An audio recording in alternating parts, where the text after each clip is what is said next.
Mahigit 15 milyong pisong halaga ng shabu ang nasabat mula sa dalawang high-value individual sa ikinasang buy-bust operation ng mga otoridad sa Camarines Norte. Ang kabuuan ng balita mula kay Patrolwoman Carmela Bianca Panganiban.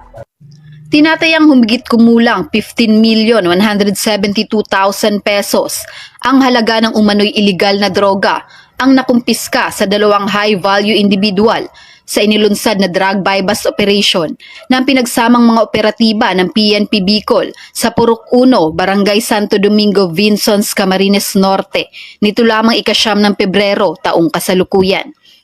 Kinilala ni Police Colonel Joselito E. Villarosa Jr., Provincial Director ng Camarines Norte PPO, ang mga nahuling sospek na sina alias Lon, 38 taong gulang, residente ng Barangay Talubatib, Labo, Camarines Norte, at si alias Jolan, 39 na taong gulang, driver at residente ng Barangay San Cirilo, Pasakaw, Camarines Sur.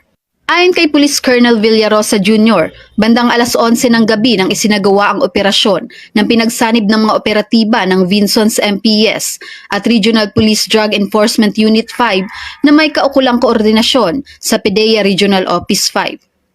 Nakumpiska sa nasabing operasyon ang tinatayang 2.2 kilo ng hinihinalang shabu na may tinatayang halaga na 14,960,000 pesos at 40 gramo ng hinihinalang cocaine na may tinatayang halaga na 212,000 pesos. Ang mga naarestong personahe at nasamsam na ebidensya ay kasalukuyang nasa kustodiya ng Vinsons MPS at mahaharap sa kasong paglabag sa RA 9165 o ang Comprehensive Dangerous Drug Act of 2002. Mula dito sa Legazpi City, Albay, ako ang inyong PNN correspondent, Patrolwoman Carmela Bianca Panganiban, alagad ng batas, tagataguyod ng Balitang Pulis. Maraming salamat, Patrolwoman Panganiban.